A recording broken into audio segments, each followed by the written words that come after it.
La ciencia moderna ha hecho descubrimientos muy interesantes en un lugar inesperado, tras los viejos muros de este convento. La vida de estas religiosas ha aportado una nueva luz sobre la enfermedad del Alzheimer. Estas monjas están dispuestas a prestar un valioso servicio. Han donado sus cerebros a la ciencia. Algunas de estas hermanas se mantienen sorprendentemente lúcidas. Están desafiando al Alzheimer. Y además su vitalidad rebate las aceptadas teorías sobre cómo se produce la demencia.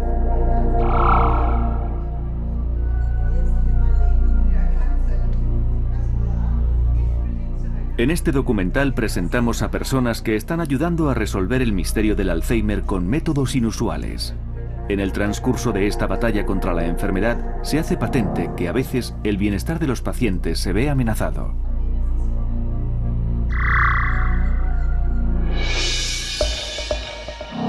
El misterio del Alzheimer.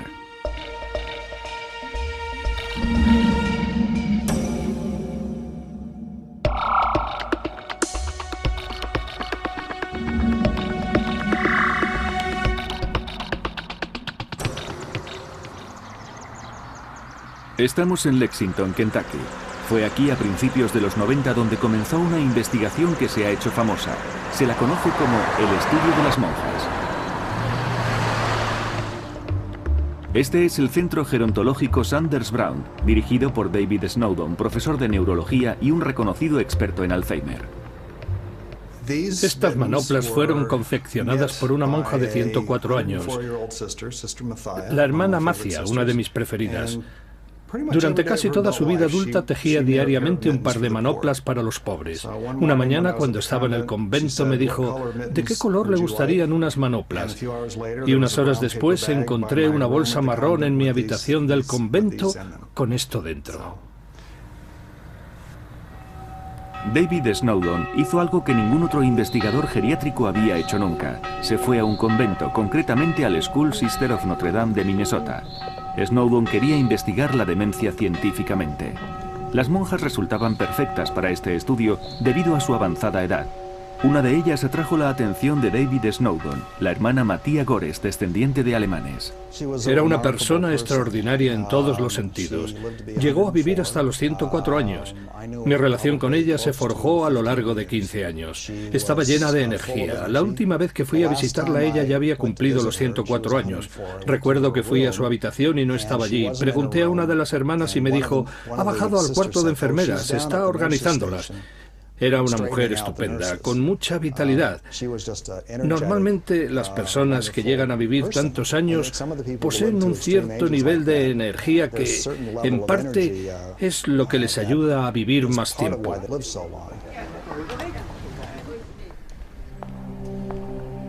La hermana Matia fue una de las más de 600 monjas que participaron en el programa de investigación que se llevó a cabo. La monja más joven tenía 80 años, la más mayor 107. Las hermanas fueron observadas, entrevistadas y examinadas médicamente con regularidad. David Snowdon les hacía test psicotécnicos, pruebas para analizar su memoria y capacidad mental. Matia siempre obtuvo buenos resultados y a pesar de su avanzada edad no mostró ningún signo de Alzheimer.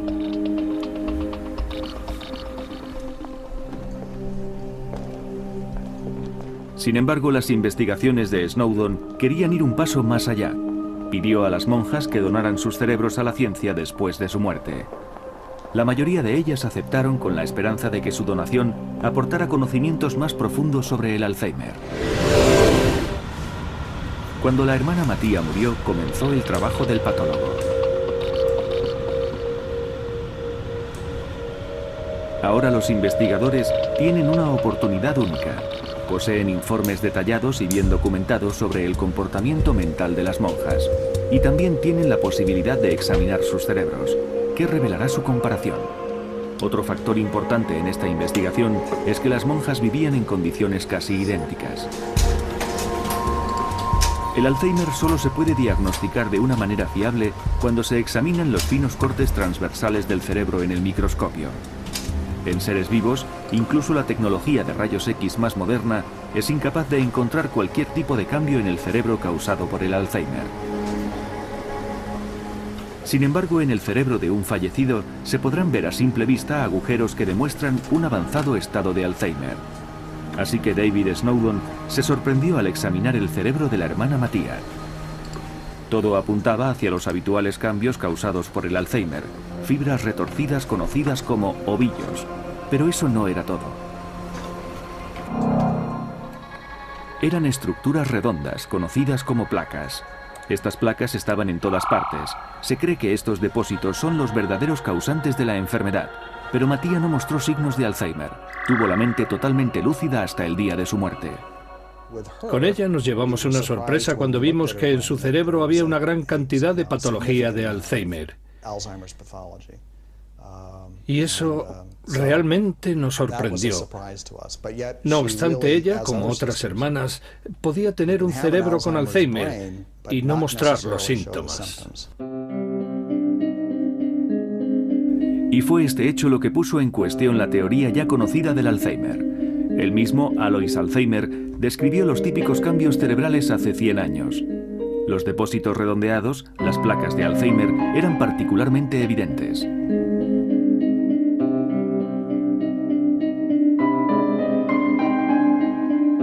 Alois Alzheimer los encontró en el cerebro de August Deter. Este paciente murió con demencia severa. Se supone que las placas son el veneno que mata las neuronas. La muerte masiva de neuronas lleva a la demencia. La mayoría de los investigadores todavía cree esto hoy en día. Sin embargo, las placas pueden no ser la única causa. Esto se demostró incluso de forma más sorprendente en el caso de la hermana Bernadette. Tenía más de 80 años cuando David Snowdon empezó la investigación en su convento a principios de los 90.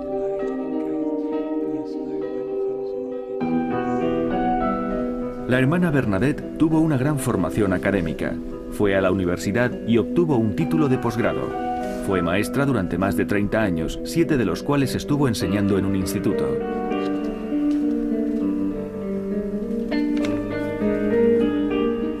Snowdon le hizo los primeros test de memoria cuando tenía 81 años. Y tenía 84 años cuando realizó el último. En esa época, Snowdon no se imaginaba que ella sería un caso muy especial. Ella era una persona muy agradable, extremadamente perspicaz, y una de las cosas extraordinarias que destacaría de ella eran los resultados de nuestros test. Tenía una gran memoria. Los resultados que obtuvo fueron muy buenos. De hecho, en la mayoría de las pruebas que le realizamos a lo largo de varios años, incluso mejoró ligeramente en algunas.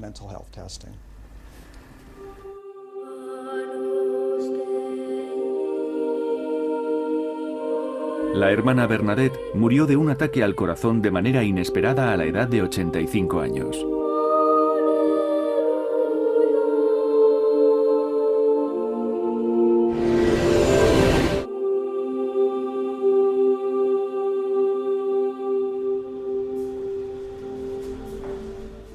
Cuando exploramos su cerebro, comprobamos que tenía uno de los tipos de Alzheimer más severos que jamás habíamos visto.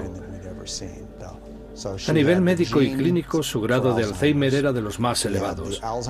Tenía el gen del Alzheimer, su cerebro sufría la enfermedad que estaba muy avanzada. Pero en las 3 pruebas anuales que le hicimos a lo largo de 4 o 5 años no apareció ningún indicio de los síntomas de Alzheimer. Siempre dio muestras de su inteligencia. Al principio pensamos que nos habían enviado el cerebro equivocado, pero en realidad después vimos que era el ejemplo más claro de cómo alguien resiste a la enfermedad. Es como si una persona sufre un terrible accidente de coche y sale de él sin un rasguño. Aquí están mis pastillas. Pero casi todos los pacientes sufren los efectos de la enfermedad. Necesitarían una ayuda rápida de los investigadores, pero la mayoría de ellos se siguen centrando en las placas. Voy a poner mis gafas aquí. Dímelo solo si te llamo preguntándote dónde están, porque normalmente no las dejo ahí. ¿Estás buscando algo? Sí, tengo que llevarme mi bolsa de maquillaje. Tu bolsa de maquillaje está en la bicicleta. ¿Realmente quiero ir en bicicleta? Sí. ¿Me he olvidado el monedero? No, lo he guardado. Martina Peters tiene 42 años y está en la primera fase del Alzheimer. ¿En la mochila? No, no está en la mochila, ya te lo he dicho.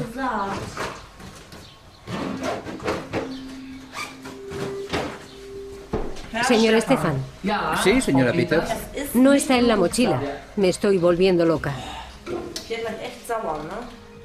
Tal vez los ha metido en la bolsa de la bici. No, ahí ya has mirado. Aquí no está. No lo encuentro. Ya. En fin. Ve con cuidado. Sí, te llamaré. Bueno, lo dejo todo en tus manos. Pero me llevaré estos 10 euros. Tengo que poner gasolina. Vas en bicicleta. Bueno. Me he confundido. Ve con cuidado. Vale. ¿Es por ahí? Hasta luego. Vas a llamarme, ¿no? Sí, lo haré. Te quiero. Yo también. Adiós, saluda a todo el mundo. Y no te olvides de limpiar aquí, está un poco desastroso. Sí, sí. Hasta luego. Hasta luego. Es como una pérdida de todas las cosas buenas.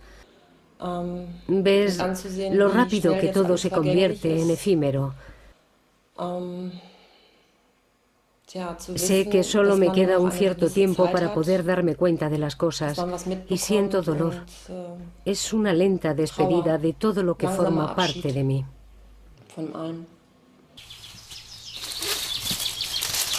Martina padece un tipo de Alzheimer que es hereditario. Los afectados se enferman a una edad muy temprana, a veces incluso con 30 años. La madre y el hermano de Martina también están afectados.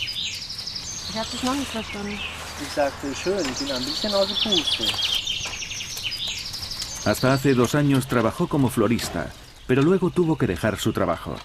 Ya no podía recordar nada, ni los pedidos ni las sumas de dinero.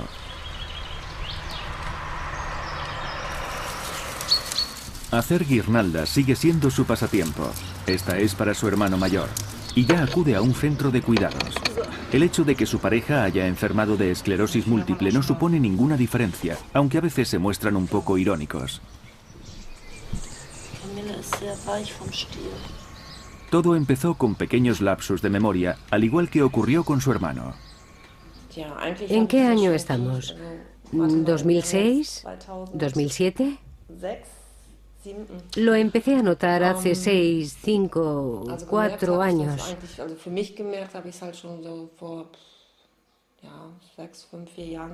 No sabía que era una enfermedad hereditaria. Mi médico lo sabía, pero como le dije que me suicidaría si me diagnosticaban Alzheimer, no me lo dijo. Tal vez fue mejor así. Martina hace todo lo que puede para retrasar esta enfermedad degenerativa.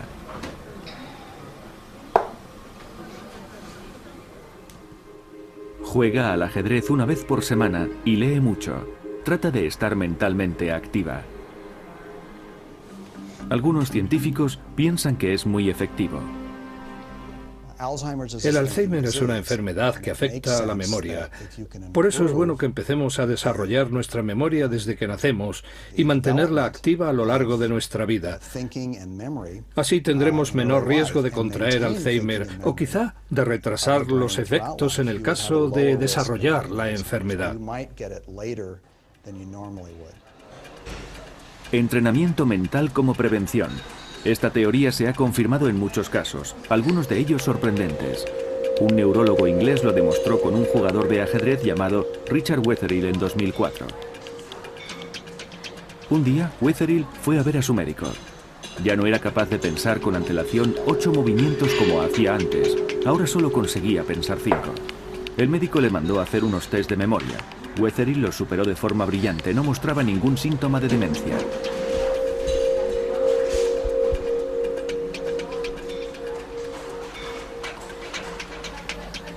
Richard Wetherill murió inesperadamente poco después y se le realizó una autopsia. El patólogo encontró su cerebro repleto de placas. El diagnóstico fue sorprendente. Estaba casi en la fase más avanzada de la enfermedad de Alzheimer. El mismo diagnóstico que algunas de las monjas. Parece ser que los músicos también consiguen retrasar los efectos de la demencia. En ciertas áreas, sus cerebros son más grandes. Neurólogos suizos descubrieron que son estas áreas las que probablemente se degeneran más con la edad.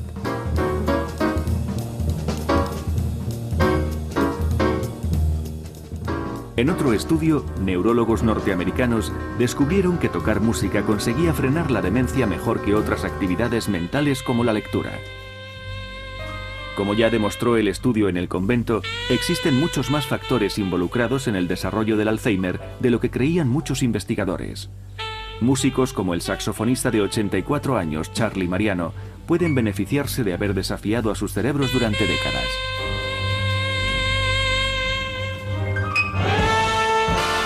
Tocar un instrumento requiere una compleja interacción mental y física. El cuerpo y el cerebro han de coordinarse.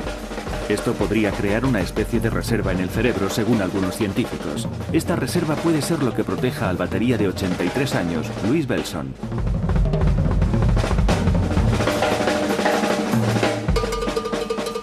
Pero ¿qué ocurre realmente cuando alguien desafía al Alzheimer? ¿O cuando alguien se ve afectado por la enfermedad? Investigadores alemanes están analizando estas cuestiones y se han encontrado con algunas contradicciones. Los sujetos estudiados por estos científicos no son personas, sino ratones.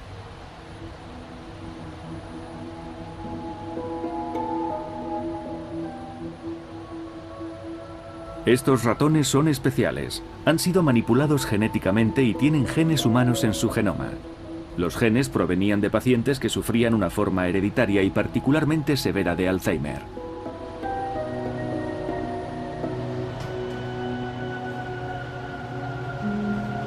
El resultado del estudio de estos animales puede suponer un gran avance para los investigadores, y por ese motivo han sido criados bajo una estricta seguridad y completamente aislados del mundo exterior. Los científicos quieren prevenir cualquier infección por bacterias y virus. Thomas Bayer tiene que cambiarse como un cirujano antes de operar, cuando saca a los ratones de sus jaulas.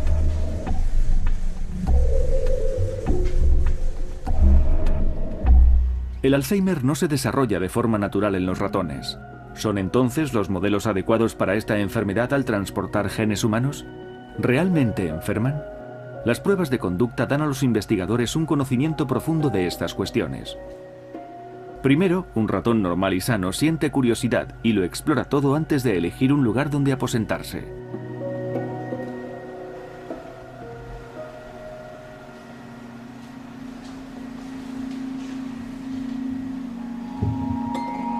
Luego, un ratón con Alzheimer.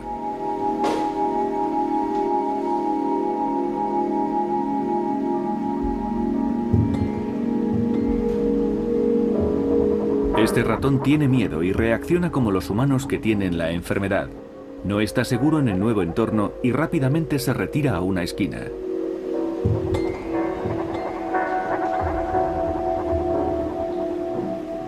Thomas Bayer considera cruciales estas pruebas. Experimentar con ratones con Alzheimer que muestran los mismos síntomas que los humanos. Someten al ratón sano a un nuevo experimento. En estas aguas teñidas, los investigadores pueden recoger detalladamente los movimientos con una cámara. Su comportamiento es el normal. Explora con curiosidad cada rincón del entorno desconocido.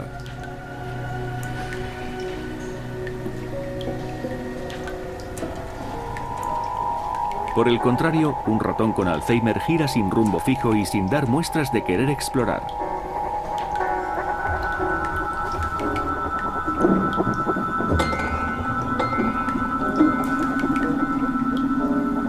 Los investigadores no tienen duda. Este ratón tiene Alzheimer.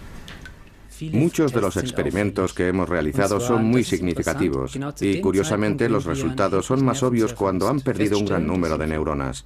Eso tiene lugar cuando el ratón tiene 6 meses. Es entonces cuando encontramos estas anomalías de conducta. Es una correlación realmente buena. Por eso estamos convencidos de que los resultados de estos experimentos aportarán avances sobre la enfermedad de Alzheimer. Las preguntas claves son: ¿qué ocurre en el cerebro del ratón? ¿Se hacen visibles depósitos en forma de placas? ¿Destruyen tanto el cerebro que provocan demencia? Primero, Thomas Bayer corta el cerebro del ratón en láminas superfinas, solo de unas milésimas de milímetro de espesor. La gran ventaja con los ratones es que, a diferencia de los humanos, sus cerebros pueden ser examinados en cada una de las fases de la enfermedad. El siguiente paso es importante en la investigación de la causa de la enfermedad. Las secciones del cerebro deben teñirse. Cada tipo de célula y cada depósito necesita su propio color. Thomas Bayer decide teñir las placas. Sabe que la mayoría de sus colegas científicos están interesados en esos depósitos redondeados. Muchos creen que estas placas son el veneno que provoca la muerte de las neuronas.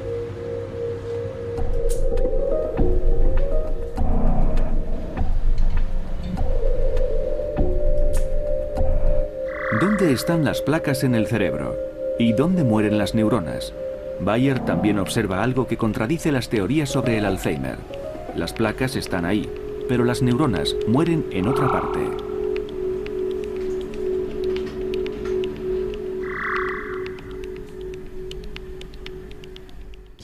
Esta franja de células está casi completamente destruida. Y las placas del Alzheimer están aquí y aquí, más alejadas. Otra cosa que podemos ver aquí es que hay algo en las mismas células. Esto no son placas, son depósitos en las células. Y eso es lo que en realidad provoca la muerte de estas finalmente. A pesar de estos resultados sobre el estudio de la conducta y los exámenes del cerebro, todavía se están desarrollando nuevos medicamentos que solo atacan a las placas.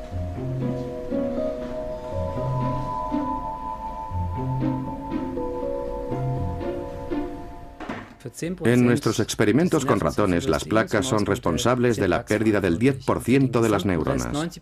El otro elemento que aparece es el causante de la muerte del 90% de las células restantes. Diciéndolo de otro modo, si fuéramos capaces de desarrollar un método para disolver esas placas, a lo sumo podríamos salvar únicamente el 10% de las neuronas. Por el momento no hay muchos científicos que hayan prestado atención a estos resultados. Thomas Bayer acaba de tomar posesión de su cátedra. Esto no contribuye a que sea escuchado por otros investigadores con más experiencia, a pesar de que podría ser muy importante para el bienestar de un gran número de pacientes.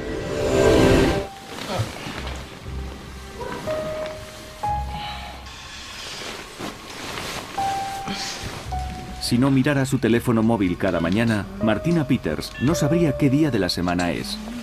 Necesita ayudas como esta para poder manejarse en su vida diaria.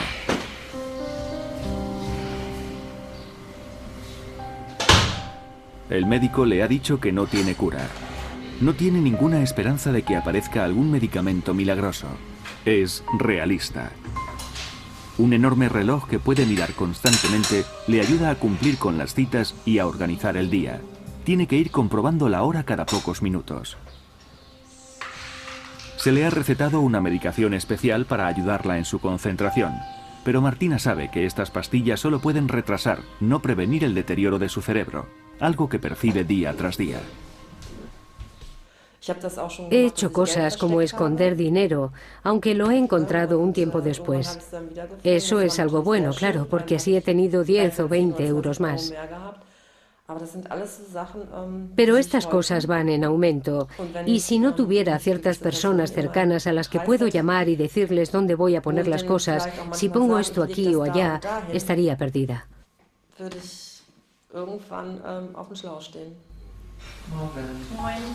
Su pareja, Stefan, es su apoyo más importante. Habla con él de todas sus citas y de todo lo que necesita hacer, y él se lo recuerda a su debido tiempo. La vida diaria es también un reto para Stefan, porque a veces la frustración de Martina por sus olvidos se convierte en agresividad. Pero ¿cómo se supone que puede alguien afrontar el diagnóstico de Alzheimer, especialmente si tiene solo 42 años? Cuando me diagnosticaron la enfermedad, ya puedes imaginar mi conmoción. Primero pensé, ¿qué voy a hacer? ¿Me suicido estrellando mi coche? ¿Lo dejo en medio de las vías del tren? ¿Me corto las venas? Pero luego me dije, no, voy a luchar. Martina decidió no esconderse. Ella tiene sus propios métodos para afrontar la enfermedad. Solo trato de educar a la gente. Esta enfermedad es terrible, sigue siéndolo, pero no es contagiosa. Nadie debe preocuparse de que le contagie. Martina decidió asistir a una convención de la Sociedad del Alzheimer. Allí también había científicos invitados que hablarían sobre las placas como la causa más probable de esta enfermedad. Martina Peters decidió ir para que escuchasen el punto de vista de uno de los pacientes afectados. En el Congreso Internacional de Berlín fuimos capaces de que hablara delante de casi 1.500 personas sobre su experiencia con la enfermedad del Alzheimer. Y ahora estamos muy contentos de anunciar que ha aceptado nuestra invitación para hablarnos de la enfermedad desde su perspectiva.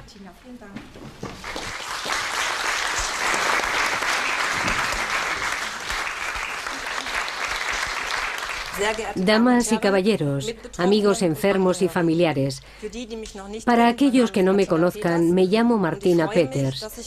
Estoy muy feliz de que me hayan dado la oportunidad de hablar aquí para animar a otros que sufren de demencia y para dar algunos consejos sobre la vida diaria. Mi médico me confirmó el diagnóstico por teléfono. El diagnóstico es Alzheimer. Por teléfono. Mi opinión es que eso no estuvo bien. Quiero daros un consejo. Acudid siempre a la consulta con alguien cercano. Los asistentes saben que es muy poco habitual que alguien con Alzheimer admita tan abiertamente que padece la enfermedad. Con frecuencia los enfermos sienten vergüenza. Os lo aseguro, son mucho más fuertes de lo que creen.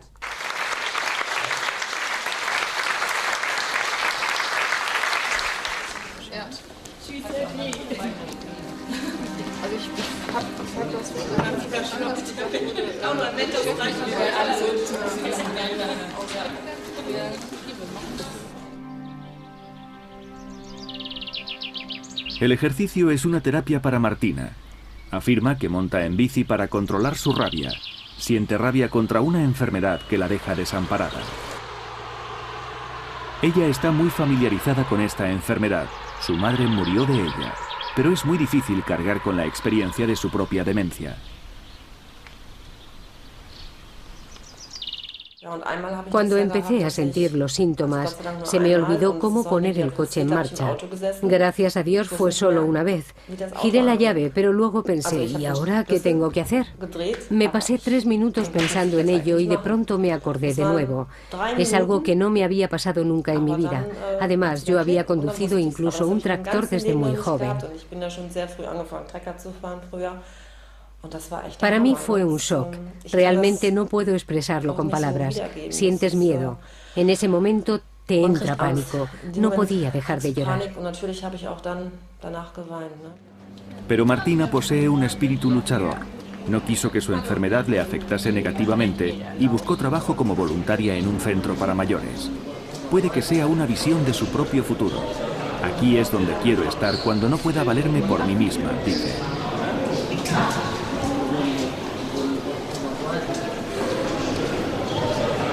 Martina cuida de algunos de los residentes, va con ellos de paseo o practica juegos de mesa. Pero para ello, primero tiene que encontrarlos en un entorno con el que no está demasiado familiarizada. Ojalá supiera qué planta era, la primera o la segunda.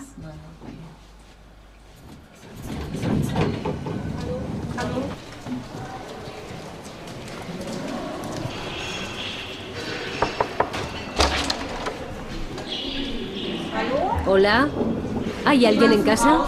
¿Hay alguien? La persona a la que viene a ver no está en su habitación, tal como esperaba Martina. Una situación trivial, pero que a ella la confunde. Elizabeth no está aquí.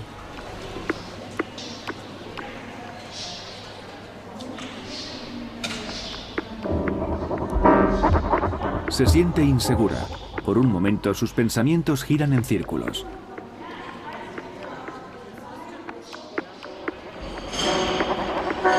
Este comportamiento es típico de los que sufren demencia cuando experimentan algo que no les es familiar.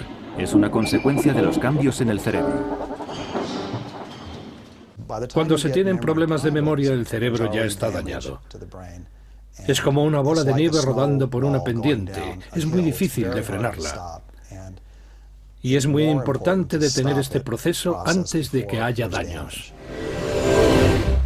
Hay que frenar la enfermedad desde el principio. Hay un científico que ha descubierto cómo hacerlo, Pat McGeer, de la Universidad de la Columbia Británica en Vancouver, Canadá.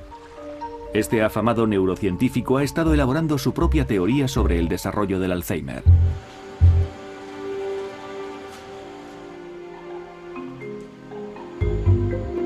Sus estudios también contradicen las teorías más extendidas. El método que eligió para teñir muestras de tejido demostró ser clave en un descubrimiento inesperado. Generalmente teñía los segmentos de cerebros infectados con tintes habituales para hacer visibles las placas. Pero un día probó un tinte nuevo. En principio estábamos investigando si podría ser o no una infección vírica, ya que era lo que se barajaba en aquella época, principalmente el virus del herpes. No pudimos encontrar evidencia del virus, pero algunos expertos en inmunología decían, buscad ese marcador del sistema inmune HRLDR. Y lo hicimos. La primera vez que vi un trozo de cerebro teñido con este marcador del sistema inmunológico, casi me caigo del taburete, porque ahí estaban esas células. Era espectacular. Nunca habíamos visto nada así. Sin embargo, lo que vio por el microscopio no eran las placas que se ven siempre. Vio una gran cantidad de células cerebrales específicas conocidas como microglias. Estas células solo se encuentran concentradas en ese número si el cerebro está inflamado. Pat McGeer decidió investigar en la biblioteca. ¿Nadie había visto antes estas particulares células en el cerebro de un enfermo de Alzheimer? ¿Podría ser quizá el Alzheimer una inflamación del cerebro? Finalmente encontró un artículo científico de 1919. Hablaba de las células microglias en los cerebros con Alzheimer. McGeer se dio cuenta que su colega había llegado a la misma conclusión 90 años antes.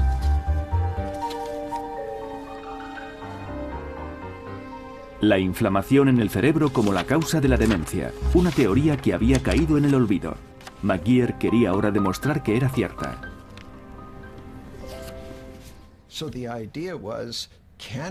Lo que quería era encontrar casos de pacientes que habían estado tomando agentes preventivos, como antiinflamatorios, para otras dolencias distintas al Alzheimer, pero que habían mejorado de esta enfermedad. Y entonces empezamos a examinar y buscar enfermos que sufriesen artritis reumatoide, porque esta es una patología de las articulaciones muy devastadora que aparece antes que el Alzheimer, y por lo cual los pacientes toman una gran variedad de antiinflamatorios. Los toman para hacer frente al dolor que sufren. Si una inflamación era la causante de la enfermedad del Alzheimer, unos antiinflamatorios corrientes usados para tratar el reumatismo, por ejemplo el ibuprofeno, podrían servir también contra el Alzheimer. Pat McGeer habló con reumatólogos expertos de todo el mundo y les preguntó si tenían pacientes que tuvieran problemas reumáticos y que además padeciesen la enfermedad de Alzheimer. Me dice que no tiene ningún caso, pero lleva años tratando a pacientes y seguro que debe haber alguien que más tarde haya desarrollado la demencia. Muchísimas gracias. Al principio nadie le creía, pero consiguió encontrar un reumatólogo que había tenido un paciente de avanzada edad con Alzheimer. Doctor, me han aconsejado que le llamara porque lleva muchos años ejerciendo como reumatólogo. ¿Tiene algunos casos de este tipo?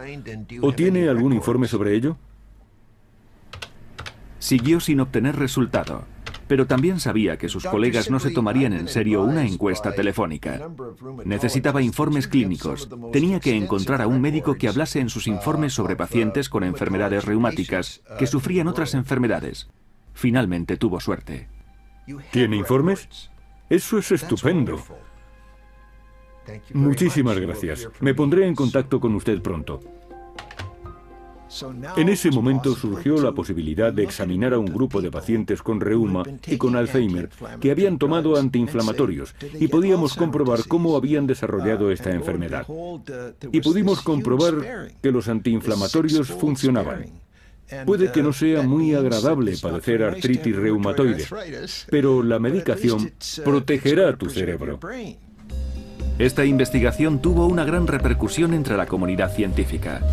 ¿Podrían unos medicamentos tan económicos y asequibles como el ibuprofeno y el diclofenaco frenar el Alzheimer? Hace falta investigar más, pero Pat McGeer es optimista. Esto es una luz de esperanza para la gente. Pero la pregunta que surge ahora es, ¿la gente que no sufre artritis reumatoide debería tomar antiinflamatorios como prevención? Y basándonos en lo que conocemos sobre el cerebro y lo que hemos observado a nivel epidemiológico, mi conclusión es que obviamente sí. Lo que Pat McGeer no sabe es qué antiinflamatorio y qué dosis recomendar. Los medicamentos como el ibuprofeno han sido probados ahora en ratones como tratamiento para el Alzheimer, pero no ha habido ensayos clínicos a largo plazo. Pat McGeer no ha conseguido los fondos necesarios para realizar su investigación. No hay una sola empresa en todo el mundo interesada en invertir en sus estudios.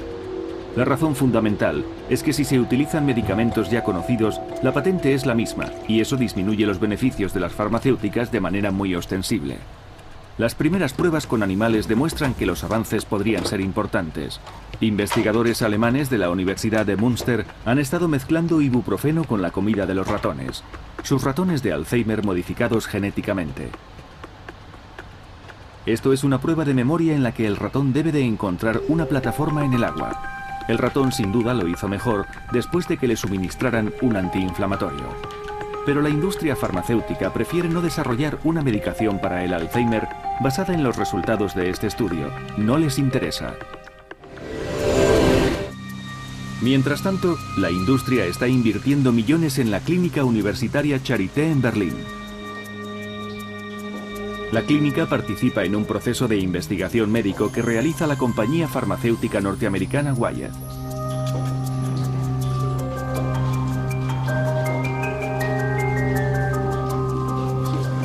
La unidad de psiquiatría de la clínica Charité ha seleccionado a un grupo de pacientes con Alzheimer para someterles a un estudio. Se les suministrará un nuevo tipo de medicación.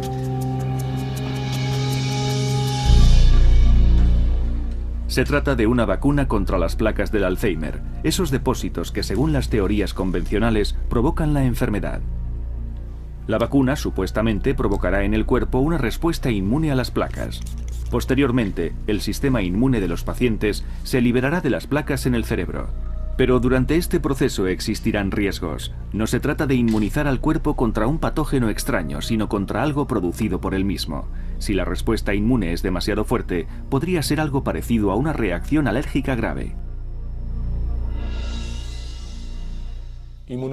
Las terapias inmunológicas siempre conllevan el riesgo de que, con la respuesta inmune, puedan ocurrir cosas con las que nadie había contado previamente. Por otro lado, existe un gran número de experimentos con animales y con personas cuyos resultados demuestran que el riesgo que corre cualquiera sometiéndose a la inmunización contra el Alzheimer es aceptable en términos médicos. ¿Un riesgo aceptable? En 2002, científicos suizos fueron los primeros en probar un medicamento similar contra las placas.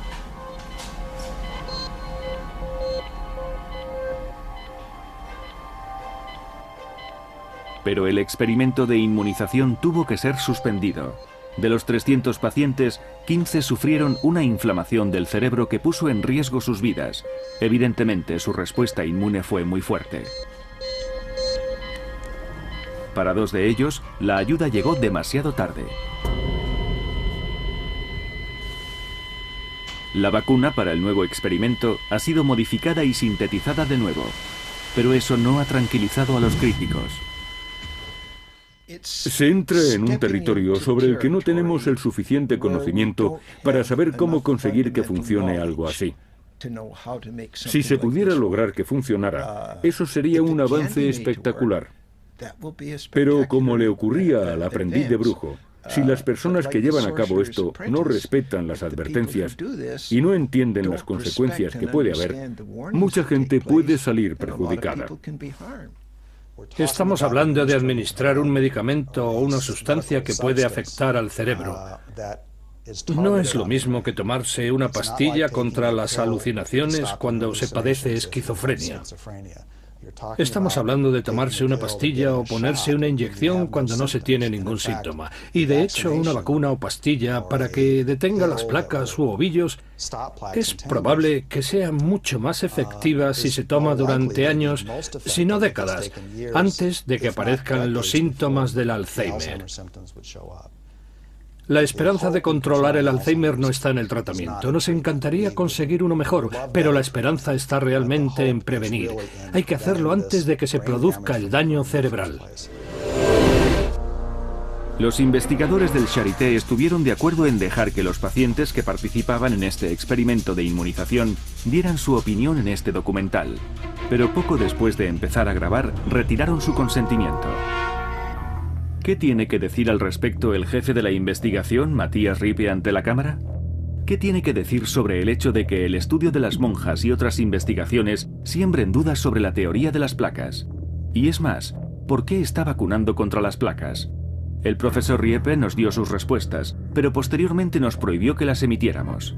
Una posible explicación a este secretismo puede que se encuentre en este fax. Wyeth, el fabricante de la vacuna, se lo envió al científico jefe del estudio poco antes de grabar su intervención en el documental. En él dice textualmente: declaraciones y comentarios a terceras partes, incluidos los medios, solo podrán hacerse después de un acuerdo previo con Wyeth. Parece que alguien tiene miedo a las preguntas comprometidas, ya que el desarrollo de esta cara vacuna tiene que quedar amortizada lo antes posible. Las empresas farmacéuticas no quieren que se utilicen medicamentos ya patentados, aunque pudieran ser más eficaces. Se hacen ensayos clínicos con medicamentos que llegan a ser muy caros. Si dependes de empresas cuyo objetivo es ganar dinero, prefieren que se hagan estudios con medicamentos nuevos. De esta manera obtienen mayores beneficios. Muchos de los medicamentos ya patentados son mejores. ¿Y por qué son desechados? La razón es porque son demasiado baratos. Es una explicación muy simple. Martina está tomando una medicación experimental contra el Alzheimer. Su memoria y concentración han mejorado temporalmente.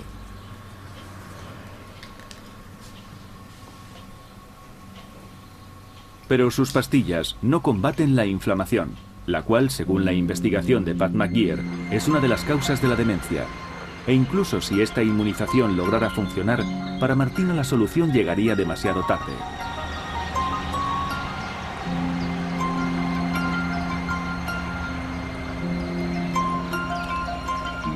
Hay más de 3 millones de enfermos de Alzheimer en Europa esperando un medicamento que pueda ayudarles a combatir su enfermedad. Muchos de ellos solo quieren que la industria farmacéutica deje de ignorar algunas investigaciones que podrían descifrar el misterio del Alzheimer.